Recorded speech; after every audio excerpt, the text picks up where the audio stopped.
A special thanks to today's sponsor, Outside Agents.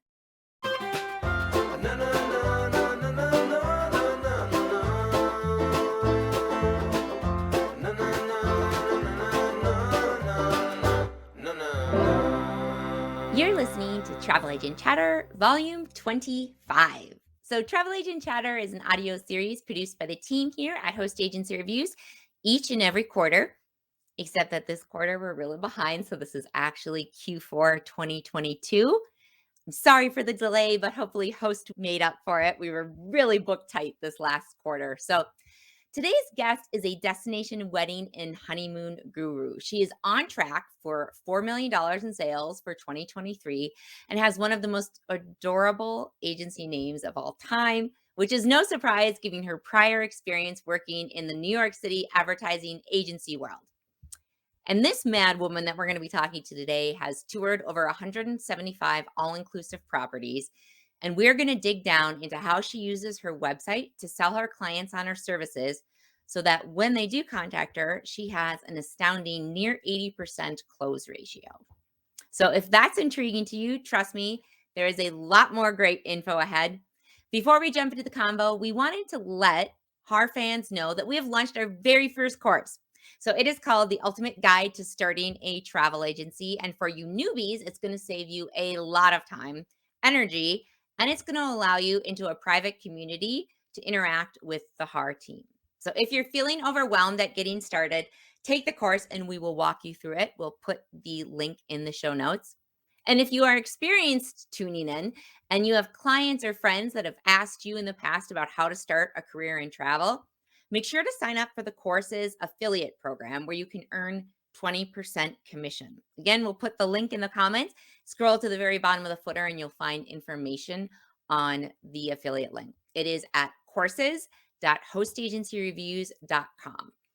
So without further ado, let's get on to the show. Hello, I am thrilled to be here with you today. Thank you so much for joining us. I am Steph Lee, the founder of Host Agency Reviews and your host for today's show. And joining us today is Ashley Morris, the founder of Alpaca Your Bags Travel, currently out of Kansas City. And I'm going to say it again because the name is so darn cute, Alpaca Your Bags Travel.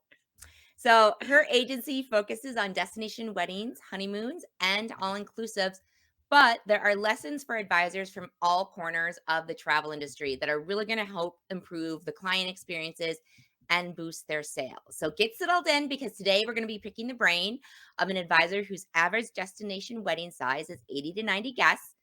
Although she did book a group for someone that apparently has a lot more friends than I do because the room block was for 85 rooms and I don't even know how you have that many friends, but You and me both. I know, let alone wanting someone to travel to come see me get married, but whatever. So we're going to be discussing her website, which is honestly what every agency should aim for. So it's a website that sells clients before you ever even talk to them. And they know exactly what her expertise is and her value and the way that she speaks with her clients, and her testimonials on her blog are mouthwatering, filled with in-depth content and goodies that sell Ashley to the unsuspecting site visitor before she's even talked to them. So I know this because I was that unsuspecting site visitor, everyone. So today, any of the links and resources we talk about today will be in the show notes, and you can find them by going to hostagencyreviews.com/TAC and clicking on episode 25, or it will be in the description. So another note, that is episode 25, which is so exciting because I realized we started TAC in 2016, and now we have hit 25 episodes of these in-depth interviews with successful advisors from all walks of life. So our itinerary today is going to be, we'll talk about Ashley's beginnings, how she got into travel. Then we'll talk about that amazing website. We'll jump into her agency operations because if you're doing groups that big, you have to have some really slick agency operations. We'll check in with her wisdom through her years in travel and what she's learned. And then we will finish with our indispensable segment. So let's do this. Ashley, welcome to Travel Agent Chatter. Hi, thank you so much for having me. This is fun. And congratulations on 25. The 25th is my birthday, which is Saturday. So I like that 25 and 25, it was meant to be. This is totally meant to be for multiple reasons. I don't know, because how Ashley and I met, we were trying to figure it out because I was like, someone gave me your name and I swear they gave me your website and said she might be a good candidate or but I don't know who it was. I searched my emails, I searched my social media because It's Ashley was like, mystery. who did it? And I was like, I have no idea. So if that was you, let me know. I'm so sorry I forgot, But but we're here. We made but it. I got Ashley on because I just know when I landed on her cute website, I was like, this is definitely going on my prospective interviewees for Travel Agent Chatter. By the way, if you are someone that think you have a great idea or a cool website, cool name, etc., a different way of doing things, or even you're just a really successful agent that has found a operations and a process, a system that works really well that you want to share, email me at stephanie@hostagencyreviews.com. So, Ashley, let's start from the beginning. Did you grow up traveling? No, I grew up. So I am from the Midwest originally, and I have a big family. If we traveled, it was close to home. It was car camping, road trips, pretty basic stuff, great memories and experiences. But no, my first plane trip, I think I was 14. It was an eighth grade trip to Washington, D.C. Very exciting. Naturally. No, I did not grow up traveling. The travel bug did not hit me until college and later.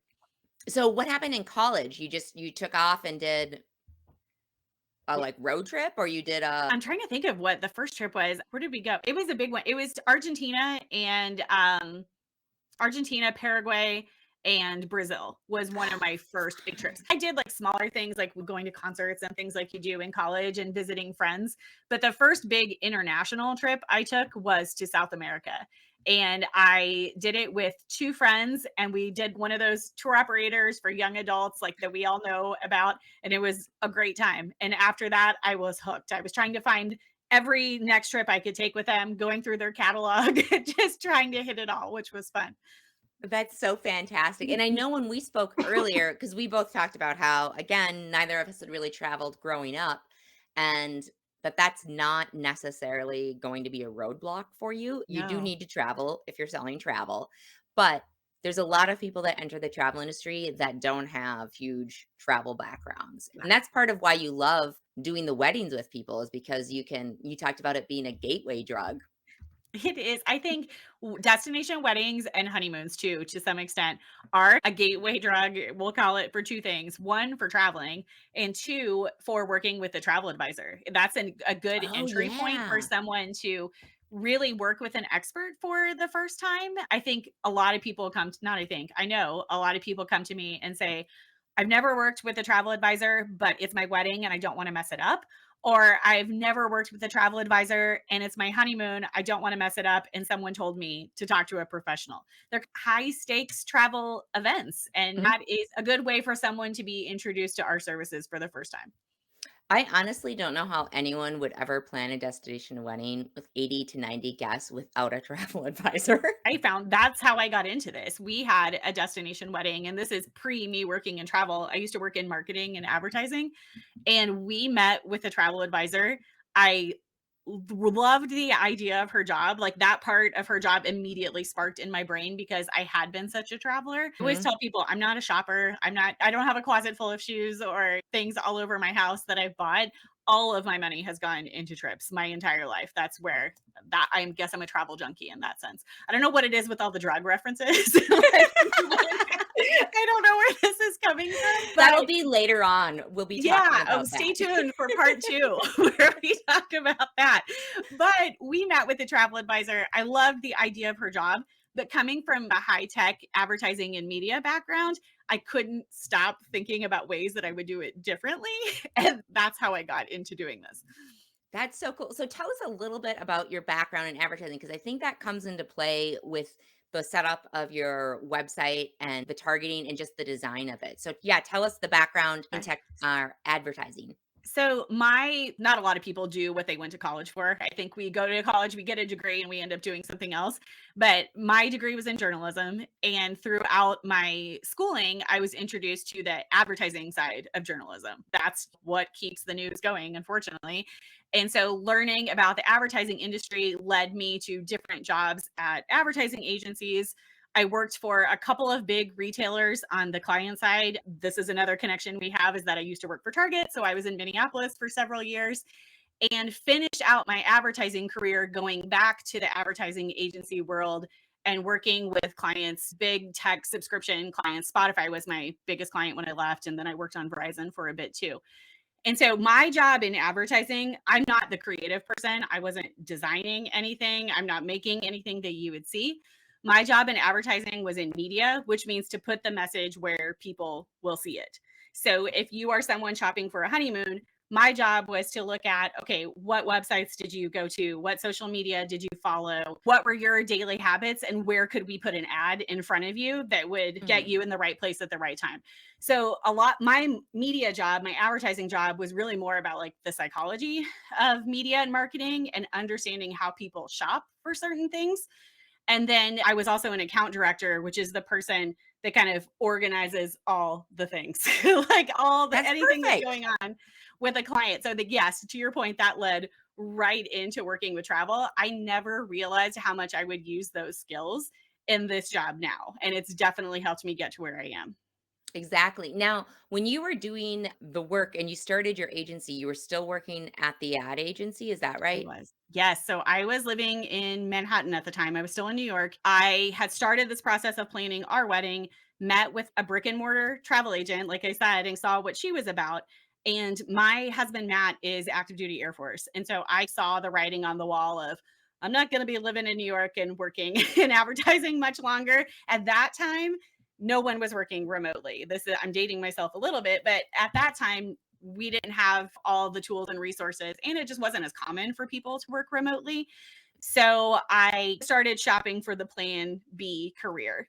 And I looked into a few things and just didn't really know what I could take with me for the rest of my life, with Matt's job being sort of Mhm. portable, we'll call it. Yeah, He could it's kind of, his job transient. is going to be everywhere.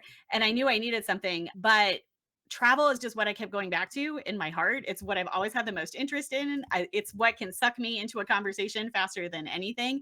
And so I looked at travel advisor programs and looked at different trainings that were out there, settled on the Travel Leaders of Tomorrow course. Mhm. That while I was still being a media director at the advertising agency, plugged away like nights and weekends. And here we are almost 9 years later. That's amazing. So, I'm gonna put a link to the Travel Leaders of Tomorrow if you're not familiar with it. It's a training program. I'll put that in the show notes if anyone's interested, as well as an article we have just on the training and education opportunities available to advisors, which of course doesn't list everything because there are thousands of them, but there'll be the main ones will be in there. Before we jump into things, I don't want to make you teary-eyed, Ashley, but I did want to show some love to a huge personality in the travel industry who you were really good friends with and who passed away suddenly on Valentine's Day. So, for those that didn't know him, Will Medina was as full of life as you can be. And he was as equally as savvy as a business owner. And he was one of our earliest podcast guests on Travel Agent Chatter and one of our most popular episodes. And the episode is just pure fun. It's very Will. It's fun loving, not afraid to share his approach with others, full of great ideas. He specialized in destination Mhm. weddings and honeymoons as well. So we're going to link to that episode in the show notes because it's a gem for any advisor, especially if you're looking to do those destination weddings, honeymoons, or groups. He's got a great system in there. And I just wanted to say a quick note to Will's husband, his family, and friends before we fully dive into the conversation. Please know that the team at HAR is sending you lots of love as you grieve the loss of a person that was so full of life. It's hard to imagine him not being here because he was a real industry icon and his impact was he mentored a lot of advisors. His impact was far and wide in the number of agencies he helped get through the years. So, Ashley, thank you for taking the time today because I know that this is not only wave season, but you've also lost a really close friend in the last week or so. And like we said when we spoke, Will would have wanted you to do this. So, Yeah. Will, this one is for you. That is you said you weren't gonna make me cry. That I know. oh, that is gonna make me cry. No, I'm happy that you mentioned that because he was such a huge part of not just the travel industry, but this specific space, destination weddings and honeymoons. Mhm. His impact was immeasurable. It just the legacy that he will leave and the number of people that he touched during his time. I know there's a lot of us who will feel that loss for a long time. And yes, thank Mhm. you for mentioning Mario and his family. Um, that's a tough one, but all we can Yeah. do is just continuing to, live up to the mottos he shared. He was very big into community over competition, which is I know what something you believe in too. That's why we're here is to share and help each other grow so we can elevate this entire industry. Hmm. So, Will, we miss you. But yeah, this one's in memory of you. So, hard to change gears here, but we're going to.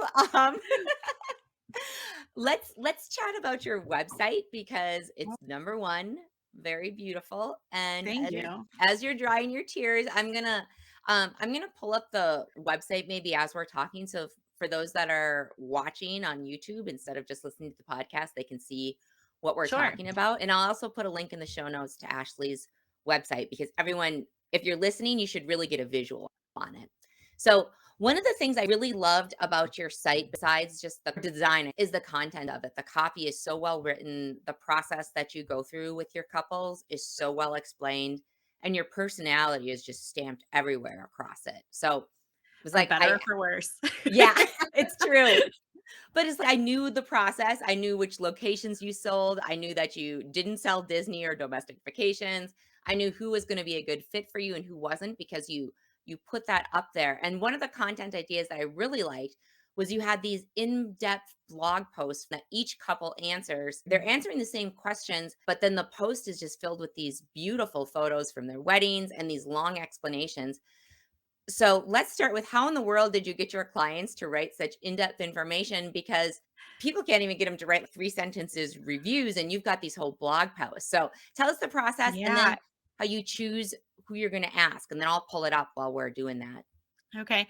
So it's a journey, and something that's unique to the destination wedding business is I am with these couples for a year, 18 months. This is a relationship. We are coming together at the beginning as partners and as collaborators. And I spend a lot of time with these couples. So by the time we make it through the end of the process, and I do have a pretty particular and specific process that we work through, by the time we get to the end, we're friends. I continue to be friends with a lot of my couples after their event is over. They're still following me on Instagram. We're still interacting. It's a relationship. And I'm so grateful that they let me be such a small part of what is obviously a huge day for them. And Mhm. the reviews and the blog post, that comes at the end of my process. After their wedding is over, I send a questionnaire. I try to send it. There's like a perfect time when you can send it where they still have that post wedding glow and they're excited to talk about every detail. But before they get burdened down with going back to work and the every day, I try to hit them right at the key moment. And then because I do know it is a lot of time for them to answer these questions and send me pictures. I do give them an incentive to do that, which is typically a gift card. And they get something for their time. I have something beautiful to share on the website. We're able to give some love to their other vendors, like their photographer, makeup artist, things like that, and everyone feels really good about sharing at the end. Yeah, beautiful. Like this couple I was just going through that showing that Oh, had the Katie and burrow. Riley. Yep. Yeah. They had the cute burrow the little donkey that came on during the ceremony, which is adorable. But this is a good full page of writing. Yeah, the paragraphs are amazing. And it's like, what surprised you about your destination wedding experience? And it's all in caps. How easy it truly was. And yeah, it just speaks. There's just huge accolades to you within here. And part of that comes you asked a very specific question about how do I get this at the end. I Mhm. think the answer really comes at the beginning. The couples that find me most now I'm very fortunate that I get a lot of referral business or guests from other weddings that then come to me and want to work with me, which is fantastic. But someone who doesn't know me and they're just blindly searching for a travel advisor and they might search for destination wedding, all inclusive destination wedding, travel agent, whatever they're searching for, if they see my business name, they are probably my people. That was kind of by design. I I'm your wanted people. something. I'm your Yes, people, you are. straight up. So I wanted something that really reflects what it's like to work with me. Yes, I know what I'm doing. Yes, I'm professional. Yes, I will get everything done for you. But we don't have to take this so seriously. And Mhm. let's find our quirky personalities and be friends as we work through this. I think my position as an advisor really is that word, advisor. Like I'm here to coach these couples. I'm here to help them through what is an overwhelming process, but we're going to be friends along the way. And if you see my business name and you like me, it's a hit right away from the beginning. We usually have a pretty good spark in that first call, purely just based on personality, which is great. Yeah, that's fantastic. And one of the other things on the site, I'm going to pull this up too, but you have your destination wedding quiz on the bottom of the site that can We help do. couples find their destination wedding personality. And it's such a great lead gen idea. So, Mhm. two questions like how many people fill it out and is it the conversions really high? Tell us a little more about that. Yeah, so that is new for this year. And so as of right now, that's only been running about 2 months. The goal of that was to really get some information that would be good conversation fodder on our first consult. I want to know if they took the quiz, what were their answers? Did they agree with their answers? Do they not agree with their answers? By design, it's a little polarizing. There's some Mhm. extremes in there so we can put people into buckets. And then I want to know, do you think that reflects you or does it not? Because with weddings, sometimes these couples have a hard time articulating exactly what they're looking for. A lot of people choose a destination wedding because they are not these people that have planned their wedding since they were 5 years old. They don't Yeah. have a Pinterest board full of ideas or old school, like a binder full of like tear outs and things like that. People who gravitate towards destination weddings are more in it for the quality time with their guests, not having to make so many decisions, doing something that is more of a vacation versus just one day. And sometimes it's hard to articulate that. Like they don't, because they haven't spent time obsessing about their wedding. They don't know what their style is. They don't know what their budget is. They don't know what exactly they want to do. And a tool like a quiz is really helpful to pull that information out of them so I can get to know them better. That directly affects my close rate. So getting a couple on the phone, I do a free consult for everyone. If you want to talk to me about your wedding, make an appointment on my site. We do a consult and my close rate's pretty high. It's about 75% of those Wow. calls and I do charge a fee. So I think the close rate in combination which with what is a more premium fee is even more spectacular that we're able to build that trust with people. That's fantastic.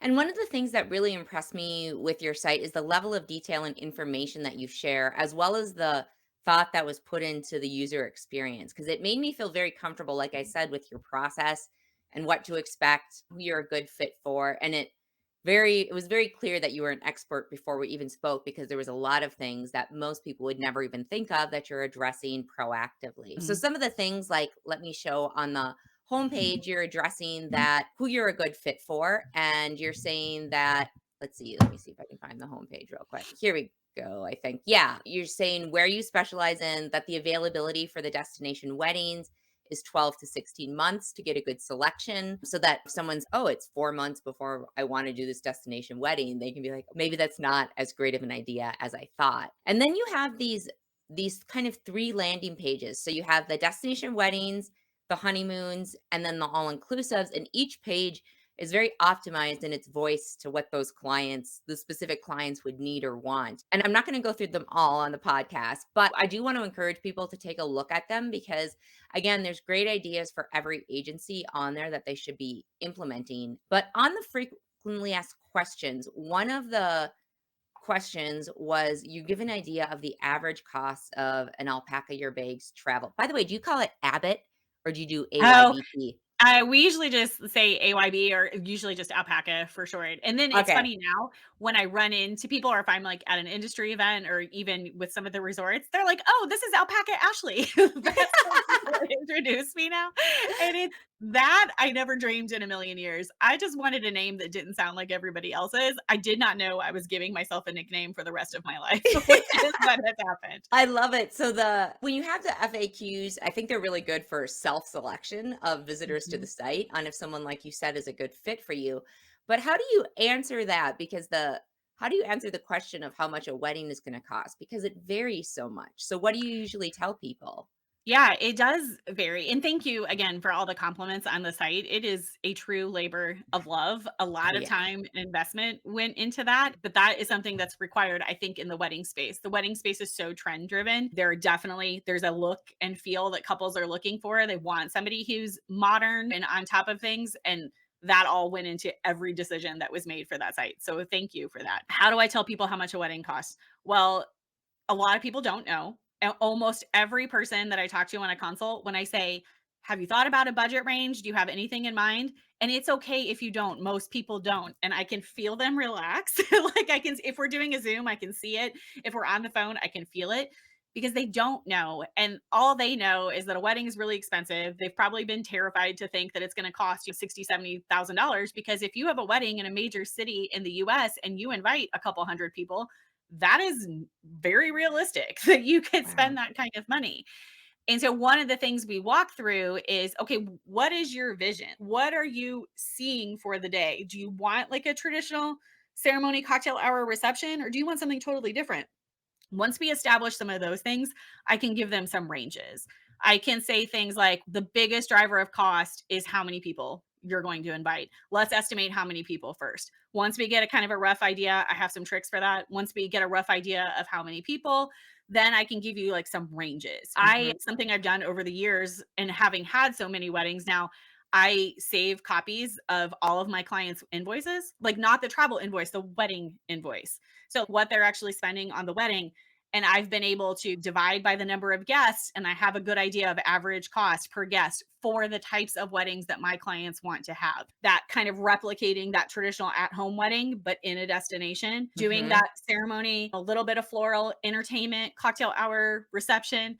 I know what kind of wedding they want to have, and I have really solid estimates now just from years of data. And I can give them kind of a range or per head cost, which is usually pretty helpful. What are we looking at then if someone is looking for they don't want the burro necessarily. They're like, "I'm gonna say goodbye to the donkey," which is very sad, but they just want your average wedding. What's the cost per head, do you think?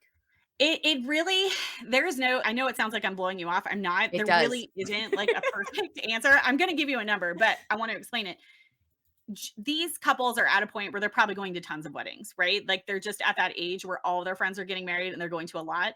And so one thing I say is you've been to a lot of weddings, you've probably seen a range in what people spend. You see the people who do the very basic, simple and elegant, and then you see the people that blow it out, do every bell and whistle, every extra, every add-on.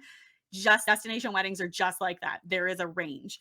I think a good rule of thumb, and with the caveat that this is different for everyone, is usually $200 to $300 per guest Mhm. plus photography. Photography and video is so personal to that couple, and everyone's arrangements for photo and video are so unique that it's hard to put that in any kind of estimate. But rough ballpark, back of the envelope math, 200 to 300 per guest gets us pretty close for that type of wedding. And you had said when we were speaking that since the pandemic, you've been talking with advice or talking with your clients about training them to lock in earlier because the availability just isn't there and Yeah. the prices are up a little bit more. Resorts are booking up quicker, not just on the wedding dates, but the room blocks too, because we do have to think about both. Resorts, unfortunately, the wedding team doesn't always talk to the groups department. So sometimes they will sell a wedding date and then we find out that there are no rooms available because of like a corporate buyout or an event or something. So rooms are booking up quicker, wedding dates are selling out faster, groups are bigger. I think people are really excited to travel again now that we're over that post pandemic hump. People are excited to travel, and a wedding is a pre planned vacation where all they have to do is RSVP and sign up, and they're there. So we have seen everything you said, things booking up quicker, groups getting bigger. It's all happening. It's after a very difficult couple of years, it's refreshing to now be in such a good place in this part of the industry. So your recommendation would likely be instead of like the 12 to 14 months, like 14 to 18 months? If they want their first choice Mm. destination and resort and date. If they're a little more, yes, I do say that. It's getting longer. I used to say 12 to 14. I'm saying like 14 to 18 now. If they're more flexible, if they will do a midweek wedding versus a weekend wedding, knock Mhm. some time off that, but they have to be flexible. Yeah. And then you mentioned that when you're onboarding your couples, that you set up the boundaries, which I think is so important for any travel advisor, letting their clients know what you're there for and what for you're not, and what the time, like when you can call and when you can't. But I think especially for destination weddings in these huge groups, because there can be some time sensitive things. So can you talk to us, expand a little bit more on the boundaries that you set Yeah. with your clients? So boundaries, sometimes people pick like a word of the year. I've heard we all see that in social media or in different business books. And that was my word for last year was boundaries. This year it's simplify, but that's a different topic. And weddings are so high stakes. It's highly emotional for these couples, for their families, for their guests. Sometimes the family isn't on board with the wedding and it's the couple really driving this idea of a destination. Sometimes the guests are not totally on board with the idea of spending thousands of dollars to go to someone's destination wedding. So it's just a high stakes, high emotion part of travel anyway. And the way that I've established boundaries is visible in really every part of my process. The first one is I do charge a fee. So I'm not working with everybody who comes in the door. I'm very picky about who I work with. And because I am picky, that allows me to, that gives me the freedom to find those who are the best fit. Like I want couples who understand that I have a life outside of work because they have a life outside of their job. But like it's a personality trait that I look for even in the hiring process. And the fee helps with that because I am very boutique. I don't work with everyone. I do have a higher fee than probably the average in the industry.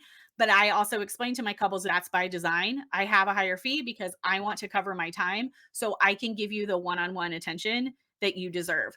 I can't give these couples one on one attention if I have to work with every single person that comes in the door and I have 100 couples on my plate at any given time. I can't do that. So, by design at the beginning, charging a fee helps with that boundary of really getting the people who are the best personality fit for me. As I onboard them, once they sign up, they sign my planning agreement, they pay my fee, I give them a welcome guide. We use Dubsado, so it's a very awesome tool at automating this part of the onboarding process. I have a welcome guide, it's a PDF that comes to them. They get a client portal they can log into. And one of the first things in that welcome guide is here I am, here's my team. I introduce myself, a fun fact, introduce my team, a little bit of a fun fact about them. And then here are our business hours. This is how you can reach me. I during these times by email, here's a link to schedule an appointment. If you schedule an appointment, you have to have an agenda. I try to make every part of this process as clear as possible. And that has done wonders at eliminating the panic bride phone calls at 10 o'clock on a Sunday night. They just don't do that with me because we've established a process from the beginning. That's great. I'm going to put a link into Dubsado because this is the second advisor that has told me that does groups too, that does Dubsado and has like figured out a way to tweak it for travel. The other one is with a couple, it's with Molly Williams a couple episodes ago. So I'll link to Yeah. that as well in the comments if anyone wants to listen. Because if you're interested in doing groups, whether it's destination weddings or Emily, or not Emily, Molly does the entertainment travel, so she moves bands around the world. That's cool. There's a lot of similarities because you're moving this it's a lot of logistics. Yeah. And what my part of travel is like, yes, there is some creativity. Yes, we have the hearts and flowers of weddings and all that stuff.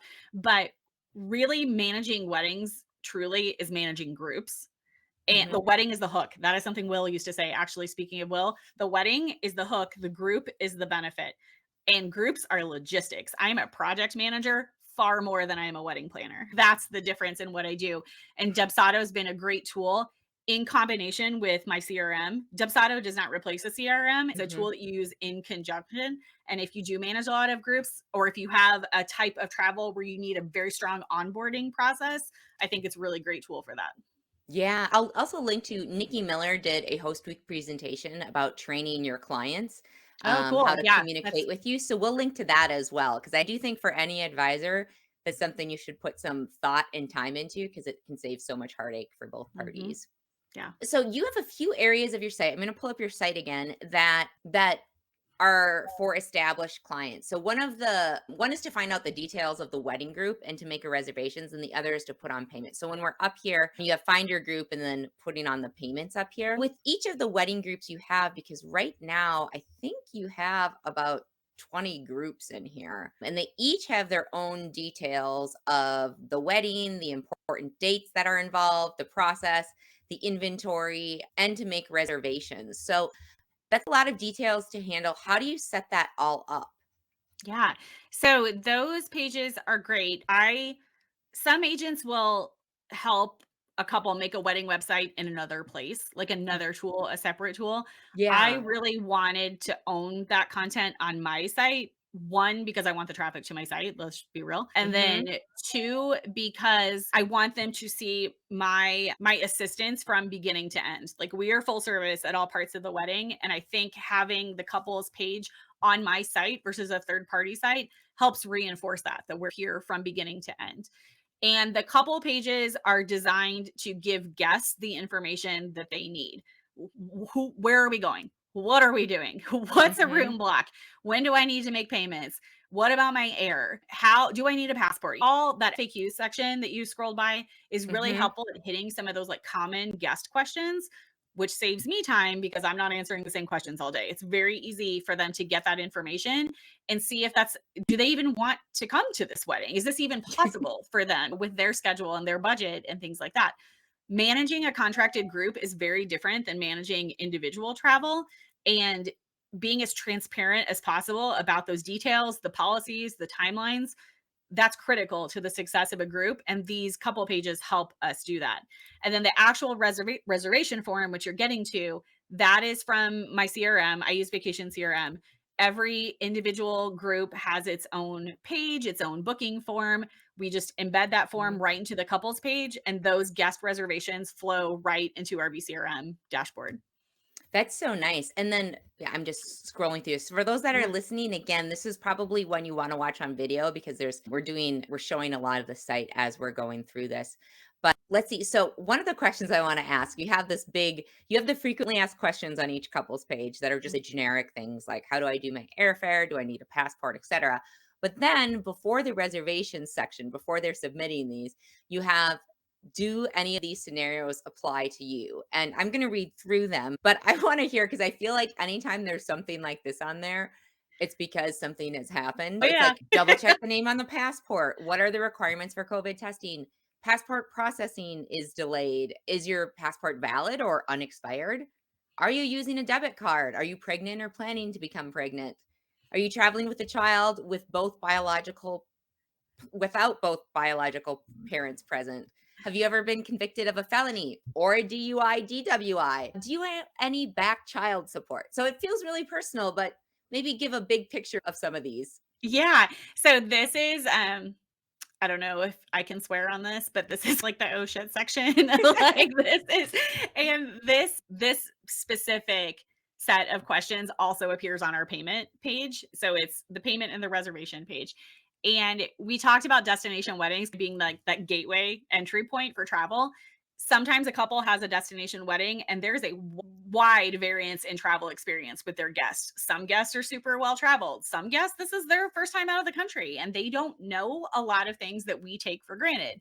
Things like that the name on your passport has to match the name on your reservation. Not sorta, it has to match the name on your reservation. Or if you don't have a passport, there may be some things in your past that limit your availability to get a passport. So before you put in a reservation, before you put money down on a trip, let's knock these things out right away because I'm trying to save future Ashley from having problems down the road when these people have paid a deposit and then they come back and say, but my passport's expired, or I didn't know that I can't leave the country. We're just trying to prevent issues by sharing and being transparent at every step of the process. And we're looking at the couples pages. So I remember when we were talking earlier, you mentioned that you had looked because your site is built on WordPress Mhm. and you suddenly realized, oh, instead of looking at the themes just for travel agencies, I'm in the destination wedding space. And can you Yeah. explain a little bit about that? Yeah, sure. So I think for better or for worse, one thing that we get locked into and we have blinders on is that travel industry people tend to only look at travel industry tools or travel industry resources.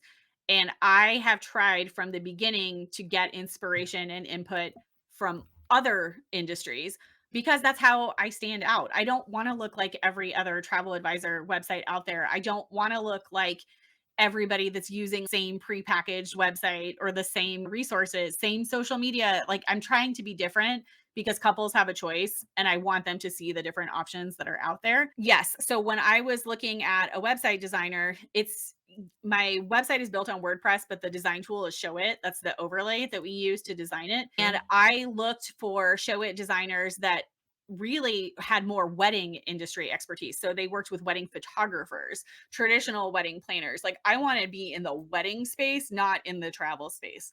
And that helps us stand out from the pack. And that helps us have something that looks different than every other travel advisor out there.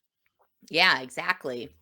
Now, okay, so let's go through. I'm going to show the screen again. And then I just want to hold on. I am not sharing my screen like I thought I was. Okay. So then you also have the payment section on your site. So everything is, I don't want to say automated because I know there's work behind the scenes. You can send the Efficient. It's clients very to this. efficient. Yeah, it just saves so much time, but you have, like, the payment information here where they can put their payment in right away, and then I didn't point this out, but on the group section, I'll go back to this, but in the reservations at the very bottom, there's the inventory, so if there's only 1 room available for the junior swim up suite, they can see that right in there. Let me see where Mhm. that is. Room type right there. Yeah. Oh, here we go. No, well, bedding type, no. Nope, just above it. Oh, Room, here we go. cabin type. There we Yeah, go. yeah. Yeah, so 8 available, 10 available, and that's with Vacation CRM integration, right? Yes. So Vacation CRM is a fantastic tool. And one of the things that I have to give Steve and team credit for is that they are very open to user feedback. And so over the years, I've been using Vacation CRM since the beginning. Like I was a very early adopter of that tool. And over time, it has grown and changed so much because so many successful advisors give their feedback and because Vacation CRM and their team are willing to incorporate that feedback and add features. So that group inventory feature is something that was added and it's been fantastic. It cuts down on our back and forth with guests so much that they can just choose the room they want and that it forces them to make a choice. Some of these CRMs, it just has like a write in box. And then we found that half the guests would forget to write in a room type and we would have to chase them down and say, but where do you want to sleep? What kind of room do you want? And having tools that are directly connected to our room inventory really Yeah. helps us be more efficient. So then we have more time to spend with other people. It blows my mind that this wasn't something that was available 15 years ago, the, like, Well, technology. yeah, and a lot of tools in there's a lot of different types of travel advisors. Like, and a lot of tools in the travel industry are built for kind of the lowest common denominator. They have to serve everyone. They have to serve people who Mhm. do Europe. They have to serve people who do Disney. They have to serve people that do contracted groups like me. Like, it's really impossible to have a tool that fits every part of the business. And so having a system like this where the owners, like the company that owns that CRM, is so open to agent feedback and they're willing to grow and adapt and change, been Mhm. critical for my growth because I know if I have an idea, I can just go to Steve and team and say, "Hey, I was thinking about doing it this way." And he'll probably do it at some point. Like they will add it. It's amazing. The partnership there is fantastic. And I know there's a lot of choices out there and you have to do what's right for you. But for me, Vacation CRM is a game changer. We'll also put a link in Enjoy that to plug, guys. yeah. We'll also put a link into Vacation CRM for people, as well as the Show It WordPress builder, so for people Sure. that are But interested in really, the show notes. the sorry, I want to add to that too. The best CRM is the one you use, like the one that you use to keep yourself organized. I sometimes in this business we get shiny object syndrome, and if somebody says like the name of a tool, everyone runs to the name of that tool. It doesn't have to be VCRM. It just needs to be the one that you use. There's a lot of good options out there, Travel Joy, Test, all of them. You just have to get really good at that. Pick one and go with it. Pick one and learn everything about it and try to make it work. Whatever the tool's not important. You just have to use it and use it to its greatest capability. Now, let's move into another topic that I always like to ask about, which is fees. And that'll Yes. fall into our next segment, which is the agency operations. And the reason I like to ask about fees is because there are so many different approaches to it. So, you already shared that you do charge a fee for the consultation. So, tell us why you charge a fee. You did a little bit, but maybe do a quick recap. Yeah. So I've charged fees from day one. If you Google around out there, I was a guest on another podcast talking about What? fees. It's the only other podcast I've ever done. This is only the second one I've done. And that one I did talk about fees. So it's out there. I've charged a fee from day one because my time is valuable. And I want to know that the people I am working with are equally as committed to working with me. I don't want tire kickers. I don't want window shoppers. I want people who buy into what I'm doing and are on board through the whole way. So I think some of that comes from my advertising background. I know that sometimes it's hard for people to conceptualize. I don't have a product. I'm not selling anything. Like, how can I don't have a thing like a widget like that I'm selling? But you do. It's your brain and it's your knowledge and it's your Mhm. time. I know more than people about destination weddings. That is worth something. And yes, I do charge a fee because being realistic, I've got to keep these lights on for the next year. Working on weddings, that's a long lead time. It's a long purchase cycle. I'm with these couples for a year and a half. So I can't gamble on just hoping that everybody books with me. Like I do that if I'm just solely relying on that commission, I can't keep myself in business for the next year. So, yes, I have charged a fee. And I do think that came from my advertising agency mindset because when you hire an ad agency, you're paying for humans and brains and expertise and knowledge. It's less tangible. And so that was always an easier concept for me to grasp coming from that. Does that make sense? I feel like I'm just rambling, but No, it does. And you mentioned too that you tried doing it as a deposit, kind of that yeah, pay. Yep. And then like that was oh, just, yeah, that was just really messy via your That's the bookkeeping. word. It was just messy because I know a lot I do think that is a good stepping stone for people who aren't charging fees. I will say that. Like I think that's a good like training wheels to get into the practice of asking for it up front. If that's what you have to do to make yourself feel comfortable, that's great. But pretty quickly I jumped into just straight fee because the accounting messiness of it was, hard. If I Mhm. did a plan to go deposit and put it towards their trip, what happens if they cancel? When do I refund them? Do I refund them at final payment? Do I refund them when I travel? What it's just messy. So I just went to straight fee and that made things a lot easier. And for those that aren't familiar with the plan to go, it's you put down whatever the fee is, and then once you actually make the booking, you put that money towards the booking. So it's not like a separate fee per se, it's almost like a deposit. And then the other thing I thought was interesting you did was when you talk with your couples, you ask them, are you aware of how travel advisors are compensated? Mhm. So tell us I thought do. process behind that. This is just part of me being crazy transparent, probably to a fault. Like, probably, like, just it's part of my personality, and I don't know any other way to be. I think that there is this mystery in the world of how travel advisors make a living. And so that's part of my like closing process. As I'm talking to the couple, I'm asking about their wedding, I'm explaining how the wedding planning process works, I'm explaining what the hotel does versus what I do. We're getting all their questions answered so they feel good and confident. And then there's usually a natural pause. And sometimes they will even ask, those are the best consults when they say, okay, what's your fee? Because I've done such a good job of explaining everything we do at every stage in the process. They are now prepped and ready that I'm a specialist and that just like their wedding photographer, just like any other vendor, that there is a fee of working with me. They're ready. And 4 times out of 5, they ask me, which is great. Mhm. So I start off my answer by saying, before I answer that, are you aware of how travel agents make a living? Like, I just want to tell you how I get paid so I can explain how this process works. And this is how we're all on the same page. And I will walk them through that travel advisors work on commission. And I usually give an example of, let's say you came to me for a honeymoon because it's easier for me to explain a trip for 2 people than a trip for 80 people, which is what a wedding is.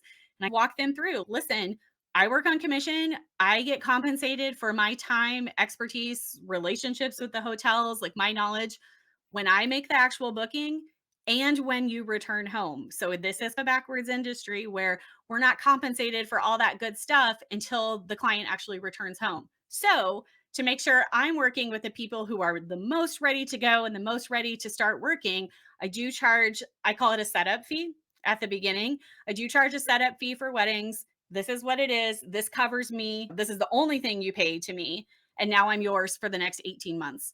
And that once I explain it that way, they get that there's risk on my side in Yeah. working with them too. Like, obviously, they're uneasy because this is a big process that they've never done before. I've hopefully made them comfortable with all my knowledge of how this works. But then I want them to see, hey, this is like I'm choosing to work with you too. And this is also risky for me. We're putting something on the line. Let's agree to work together and move forward. And Ashley thought this was really weird. And people, I always tell my guests, I do a lot of research on you before we even get on Yeah, our call. And I was you were like, very thorough. I know, I was like, I was in your like terms and conditions or something. I can't even remember. I think it is terms and conditions. But she does have within there too, there's fees outside of it, the changes to the reservation, late fees, the cancellation fees, so that if someone does end up booking or like canceling their reservation for some reason, that there's compensation there, but you don't always charge that. Is that correct? Not always, it depends on the situation. Sometimes that's there because that's a fee I'm charged by the hotel. I pass that through. Like, I have to cover that if that's the case. Sometimes they're convenience fees. If we're making a lot of changes to a booking and a thing like that takes time, and that Yeah. takes time away that I could be spending on booking another room or working with another couple. If you wedding guests, there's just a time in life where there's a lot of change sometimes with their friends. We've had couples where they've changed their plus one, like their date 4 or 5 times because there's breakups, new girlfriends, new, significant others. We have to change that name 4 times. By about the second time, I'm going to charge you for the time because now that's time that's I've lost. Like, I can't get that time back. Time's the only resource we have, and I need to cover that time. And then there's flexibility. If someone has a terrible situation that you don't feel comfortable charging a fee, you don't have to. You can say, I'm waiving this. But let's move into tech wise. So, what do you use in house? You mentioned Dubsado, Vacation CRM, anything else, any other tools you're using? Yes. The 2 other big ones are Travefy, which I think is fairly common at this point. A lot of advisors use Travefy. Yeah. I use it for proposals and documents like itineraries. We use it for both. And Loom. I'm a huge advocate of Loom. If you're not familiar, it's a screen recording tool. You can make videos of your screen. And I use Loom for everything from presenting the actual proposal to the couple, like, here's the 4 or 5 resorts I think are a good fit for you, the documents for the guests. Hey, guests, you're invited to this wedding. Let me show you how you're going to find your transfer. Let me show you how to fill out your immigration form or whatever it is. Like, we do a lot of Loom. And that's really because everybody learns in different ways. Everybody absorbs information in different ways. With group travel, it's a lot more about managing logistics and repetition. Mm. It's just a lot of that. It's a lot of logistics and repetition. If you have a group of 50 people, not everyone's going to read everything you send. Like, we are crazy to think that clients are going to read every word of every document that they send. But if you take that document and break it up into pieces and send it out with an email series or making a video about it, the more that you repeat that information and share it in different ways, the more likely it's going to stick somewhere. And then that's one less question you have to answer down the road. And the nice thing I like, we love Loom too and use it all the Mhm. time. The nice thing is if someone's like not understanding it the first time, they can always go back and watch it Yeah. because some people don't pick up on things quite as quickly or grasp it quite as well. Yeah. It's Uh, helpful for the last minute questions too. These wedding guests, they're bombarded. They have a life, they have a jobs, they have kids, they have other things. This wedding is one tiny piece of their day and their life. We think it's everything to them, but in reality, it's not. And so Loom was really good. I added an email to the pre-travel series of emails that goes out to wedding guests. That's another tool. Like, it's through Vacation CRM, but just automated emails themselves as a tool is worth hmm. mentioning. But the very last email that is in the pre-travel series now is top 5 last minute questions about whatever the destination is. And I stick a Loom video in there too. And I'm like, you're probably going to ask me about transportation. So if you didn't have a chance to read, I know you're busy. Let me tell you one more time about how to find your transfer or how to do this. And that alone cut down on the last minute questions immensely. I no longer fear. I used to get really stressed when a group was traveling because I'm like, oh my God, I'm going to lose my whole day to all these last Yeah. minute questions. And it doesn't happen anymore, and it's amazing because everyone feels so prepped and ready. And that in my reviews too. Like, one of the things that you see in those client reviews is all of my guests felt so prepared. All of my guests knew Ashley was there if we needed something. And I love that. That makes me feel so good about my job. I like the repetition because that's not something I hear people say, but I do think you're when people get, they didn't read my email. And I'm like, I think we've all done that where we haven't read the emails very carefully. And so Yeah. repetition is a great way to cut down on those questions. And Well, I'm and going to I put didn't a even link to Loom and Travefy. yes, And I know Loom you is a use good one. Acuity too for Oh, your I forgot about that. scheduling. Yes, Acuity scheduling. So for people to schedule an appointment with me, it's an Acuity embedded form on my site. And then I have a separate Acuity link that is just for my clients. Like, after you've already paid and you work with me, I have a separate calendar that has a little bit more availability. So if they just have a question or a check-in or something, they can schedule that time. And for wedding couples that have already paid, I'll do a Saturday morning, I'll do a later evening because they've already invested their time in me. I know that it's worth it. And that's been a great tool too. Back Tips. to the repetition thing, I literally did not put that together until just now in real time. That's also from my advertising days because frequency Ah, is a thing. Somebody has to see the same ad 3 or 4 times before they take action. That's called frequency, like, and we used to measure frequency and how many times people would see a message. I think I'm just subconsciously building frequency. I didn't even realize it till now, but they have to hear it 3 times or they're not gonna do anything. That's yeah. funny. Let's switch gears and move into the next segment because I want to talk a little bit about marketing and those cute stuffed alpaca animals that I I saw don't on your Facebook page. So I'm I going to should pull up. I'm Oh, do you looking. have one? I was just looking. Let me get one. Okay. Yeah, hang on. Yeah, this is going to be so exciting because they're adorable. And I'm going to pull it up on the Facebook page. So It's I hard to do all have this stuff live. real time, people. I Magic of know, for technology. real. So we have these and brand new. This is exclusive. I got these little pinatas made. Oh, that's super cute.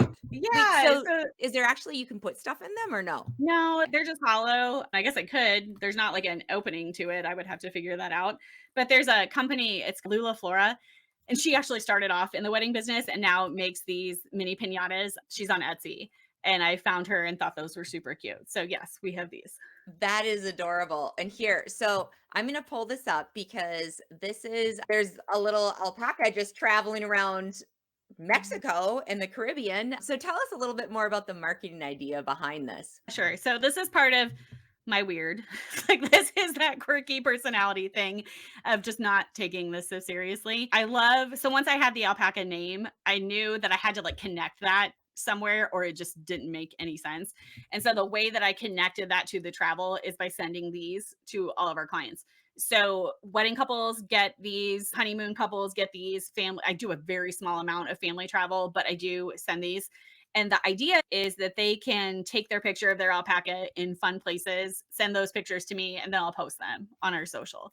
And we've gotten some really creative stuff. Like this little guy has been floating in a floaty at Hard Rock. He's been on a boat. He's been sipping cocktails. Like we do get our clients are really creative and we get a lot of good stuff. And then that's been great social media content over the years. Oh yeah, it's fantastic. It was really fun it's Flat Stanley, but the Yes, that's alpaca the version. exact idea, and the original, like, the OG alpaca is my like, the first one I ever got. That poor guy, his eyes falling off, he's, like, all beaten up. I have to only show the one side in pictures because it's just falling apart, but I've had that one since the beginning, and that's a fun thing for me to bring on trips and FAMs and site inspections and things like that too. Um, I also give them to vendors. So when I do site inspections and meet with the wedding team, I make them a little goodie bag because I think that relationship is equally as important as the relationship with our client. And so a lot of the wedding teams I meet with, I'll make them a little goodie bag with a mug or an alpaca. And then it's fun to see those in their office. And other advisors will say, "Oh, I had a meeting with when I saw your alpaca in their office." It's just my way of being everywhere. That's awesome. Brilliant marketing idea. So I want to okay, we're running a little short of time, so I've got to speed through. Otherwise, we talk more about marketing. But I want to check on just the wisdom you've had from being in the agency world for quite a long Sure. time now. So, what's your favorite place or places to get your learning on within the travel industry? What do you find most helpful? Oh gosh, that's a good one. I don't think there is anything that can replace actually traveling, which I know seems obvious, but it's sometimes something that gets pushed to the back burner because we're all busy and you do have to invest. It can be expensive, but nothing there is no webinar in the world that compares to seeing a resort in person. There is no course or program or something that you sign up for and spend money. Nothing will replace being there and meeting that GM or sales manager or wedding planner in the flesh. Like nothing replaces that personal experience. And so when I'm sitting down at the end of every year and looking at my business budget and where I'm going to invest for the coming year, my biggest line item is travel. And it always has been because I love being able to tell people I've been to 175 plus all inclusive resorts. I'm giving you this So advice impressive. because I've been there and I've seen it. And I think sometimes that gets forgotten. People are so worried about, oh, I need to take this training and I need to be this certificate or this whatever. Nothing will replace actually traveling. And Mhm. why our clients come to us is for that expertise, not just in the destination, but how do I check in for my flight? How do I fill out these forms? How during the pandemic when we had all these like regulations and extra steps people had to take to travel, it was really important to actually show people that so they can see I'm telling you this because I've done it and this is what it's like when you get there. Exactly.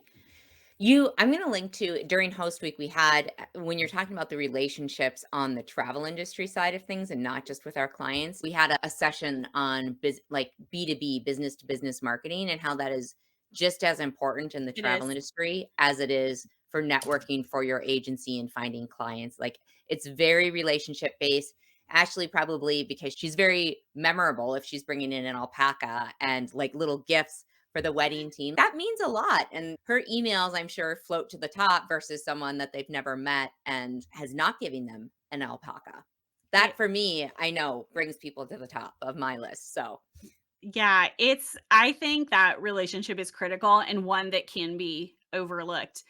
yeah. But realistically speaking, we can do everything right in this job. We can get everyone prepared. We can tell them everything they need to know.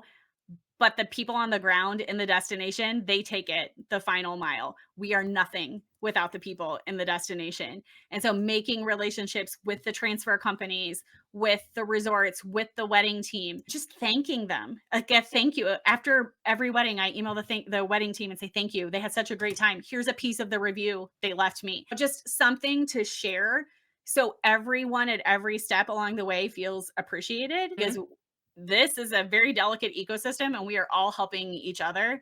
We have to give our appreciation to the people in the destination too, because they are the ones that make or break the final experience. Yeah.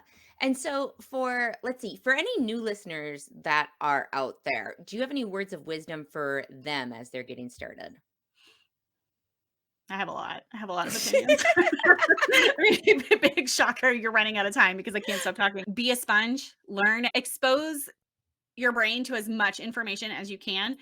And it's okay if you take some time to pick a niche. Like finding a niche in travel is very important. You do need, in my opinion, to be successful. The most successful people in this business specialize. It's Mhm. really hard to be everything to everyone. And what's that saying? If you don't specialize, if you're not good at one thing, then you're bad. You know what I'm trying to say. Know what you're saying, and I'm Yeah. terrible at remembering quotes too. It's you have to be good at something or you're bad at everything. Like you have to be known for and it's so much easier to market when you have a niche. It's so much easier to be known for something. That doesn't mean that's the only thing you ever do. Yeah, weddings are my business. That's what I market. That's what you get on my website. But I book other travel for my repeat clients. I do book other things. It's just weddings are what brings people in. And so being a sponge, taking in as much as you can, and yes, pick a niche eventually, but it's okay if that takes some time. It's Mhm. okay if you try a lot of different things and realize it's not for you. Like, it's okay if maybe you start off thinking you want to do weddings and groups and then you get into it and you're like, oh my God, I hate this. Like, I can't do this. And that happens. It does. And life is too short, as we have very recently learned. Life is too short to do something you don't enjoy. Figure out what it is, not only that you're interested in and can be profitable and can support you and your family, but that you also enjoy it too. I think that's a really big piece of advice for people who are coming into this. Do this because you love it. It's too hard if you don't love it. Yeah, and it's too easy to get burned out in the travel For sure. industry because there's a lot of balls in the air when you're working. So, before we move into our last segment, the indispensable segment, one more quick question. For most entrepreneurs, whether you've been an entrepreneur for 5 months or 20 years, whatever it is, the work-life balance is very hard for a lot of people to manage. So, how do you balance it? Any advice on that? First off, I don't think there is such a thing. I think balance is a big word, and you're never in a single day going to be totally balanced. Sometimes family is more important, sometimes work is more important. Sometimes you got to put yourself first. Like you got to take breaks and you have to self-care is a big part of being an entrepreneur. Is all we do is give all day long to people and we have to make sure that we are filling up our own cup and being there for ourselves and make taking time as well. So I think balance is a myth. I think that there's always going to be things that need to be prioritized at a certain time. But the way, if I feel I am out of balance, if I feel like I need to course correct or switch things up a little bit, I'm a big list maker. I'm a big priority person. And I just have to take a step back and look at what's going on for the week. What is most important today? What is most important this week? What is most important this month? And try to keep those three things in check. I got very burned out during COVID. I think most people did. It was a brutal time. And me doing weddings, I rescheduled 39 weddings that year. Oh. 39 weddings times 50, 60 guests a piece times chaos. It was a really tough time. And there were a couple of times, if I'm being really honest, that I second guessed if I even wanted to do this anymore. It was hard. I had to take a break. I had to take a step back and just reevaluate. But I also learned about myself. I got into this because I love travel. And sometimes when we make a hobby a business and our livelihood, it sucks the fun out of it. And we Mhm. forget, we lose sight of why we got into this in the first place.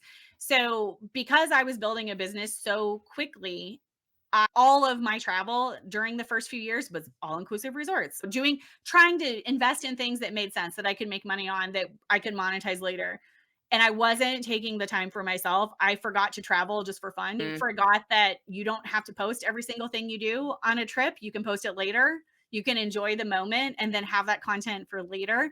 I really had to reset my brain to say travel is fun and I don't have to give all of it to everyone. I can keep some of that for myself and just enjoy it for what it is.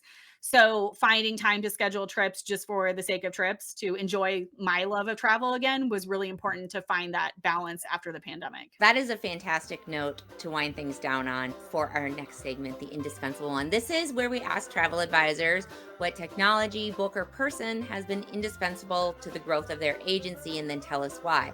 So, Ashley, what's yours?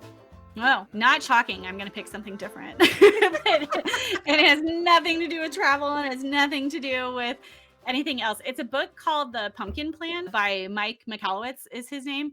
And The Pumpkin Plan is a business book, but it's written in a way that I think everyone can understand and absorb. It's a very quick read. It's a very easy read. And when he was writing the book, he interviewed these people. You know, when you go to the state fair and there are these farmers that grow these pumpkins that are like the size of a car or Oh, the I house. sure do. Yeah, no, the Minnesota State Fair. That is one of the best ones. So, It is. he it's about specialization and focus. And so he interviewed all these pumpkin farmers and basically said, okay, how do you make these big pumpkins? Do you like have a whole field and you pick the best and you focus on like those 10 or those 5 and just make them great? And every winner he found consistently, every major winner went all in on one pumpkin. The one pumpkin that they planted from a seed and nurtured and fed and watered and grew, all of their attention went into that one pumpkin. And it was do or die with that one pumpkin. And that's how they won these crazy contests and the state fairs and everything else. So they weren't spreading themselves too thin. They weren't giving energy to things that didn't deserve the energy. They were really just focusing on one thing and doing that one thing really well. And that was their success. And so the way that applies to our business is don't spread yourself too thin. Don't get distracted by shiny objects. Don't compare yourself to others. Comparison is the thief of joy. That is a quote that I tell myself all the time. Focus on yourself. Do one thing really well. And that is your success. And that's what's going to drive you to the next level. Yeah, the art of specialization is where your value really can come in. So I'm gonna put a link to that because I also want to check this out, and I'm curious how he ever decided to write a book about large It's so pumpkins. But random. I love it, but I it's know, so me random. too. Well, Ashley, it has been an absolute pleasure picking your brain today and hearing about your journey as an agency owner. Thank you so much for taking the time. Thank you. Thanks for having me. This was fun. Yeah, and just for those listening in, because all of our guests, I don't think people know this, but all of our guests are so generous with everyone has successful agencies, they have busy lives. And I always, before I do these recordings, I always do like a 1.5 to 2 hour interview with them beforehand to really get to know their agency. And I ask all sorts of questions, as mentioned before. So it's in total, it's a good 2.5, 3 hour commitment from our guests, which I don't think a lot of people realize. So thank you again, Ashley. Oh, you're so welcome. If anybody found any of this helpful, it was worth it. So thanks for having me. Yes, and thank you all for tuning in today. Our TAC episodes come out quarterly, except for, of course, this one, which is embarrassingly late. So thank you everyone for your patience on this. But don't worry, because in the podcast feed or on our YouTube channel, you can also catch the Friday 15 every week where we answer the industry questions that you've submitted at 12 p.m. at Central Time. And we will be back with another TAC episode in the next month or so. And that will actually be our Q1 2023 podcast, since this is our Q4 2022 podcast. So keep an eye out for that. And if you missed Host Week a few weeks ago, don't forget to check out the link in the show notes where you can watch 30 hours of excellent content and free that will really help you up your agency game. So that is all for now, kiddos. We will see you all very soon. Bye-bye. Thanks. A special thanks to today's sponsor, Outside Agents. You can read a transcript, view the show notes, and watch a video of today's episode all in one place. So head on over to hostagencyreviews.com/TAC and click on episode 25. You'll also be able to see pictures of Ashley and perhaps some cute alpacas or stuffed animals in the transcript. Now, the travel season is starting to gear up. Do you know what travel industry events and opportunities are out there? Don't forget to check out HAR's industry events calendar with over 60 events in 2023, everything from conferences to FAMs to webinars. And you can find it by going to this very well-named URL, hostagencyreviews.com/events.